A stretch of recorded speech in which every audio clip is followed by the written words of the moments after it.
Review.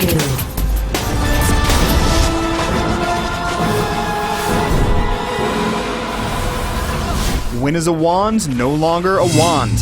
When it's a gun. As with last year's installment, Harry Potter and the Deathly Hallows Part 2 is a third-person cover shooter with wands instead of guns. Stupefy isn't a stunning spell in this game, it's a pistol. Expulso isn't an exploding spell, it's a rapid-fire machine gun. Maybe this nonsensical take on the license wouldn't be so disastrous if the resulting game was fun, but for the most part, it just isn't.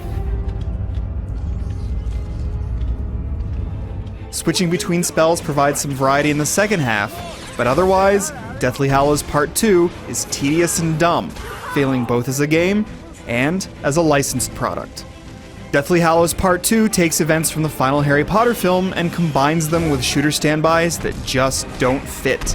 One such standby, the Defend mission. In various levels, you protect Hermione from enemies while she casts Alohomora, and every time it's striking just how silly the whole thing is. Since when does Alohomora take 5 minutes to cast? What is Hermione doing all that time? How is it that doors within Gringotts Bank can be opened with such an elementary spell? In another mission, you take control of Seamus Finnegan and plant charges of some sort around Hogwarts' covered bridge. What are these, magical C4 charges? If you're a Harry Potter fan, these questions will be on your mind constantly because nothing makes a lick of sense in the context of the universe. As a shooter, the game is fairly typical. You take cover behind objects and then peek above or lean out to fire.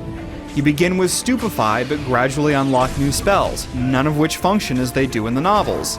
An authentic Expelliarmus spell should knock a wand out of an opponent's hand, for example, but here, it's used to break an opponent's Protego shield.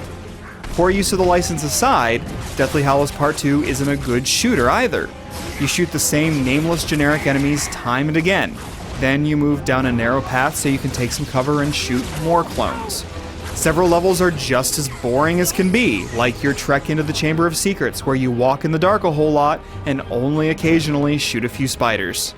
There are a few good moments though. One is a battle between McGonagall and a hulking giant in which you use your Impedimenta homing missiles to knock the big guy off balance.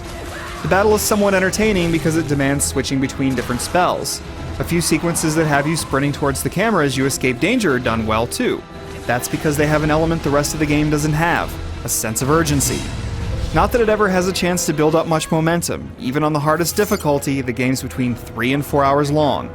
You can replay missions as time challenges and earn a place on the online leaderboards, but these missions don't make for very good challenges.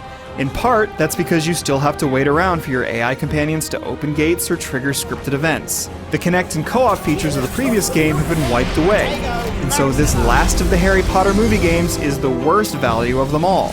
It isn't for Harry Potter fans, and it isn't for anyone else either.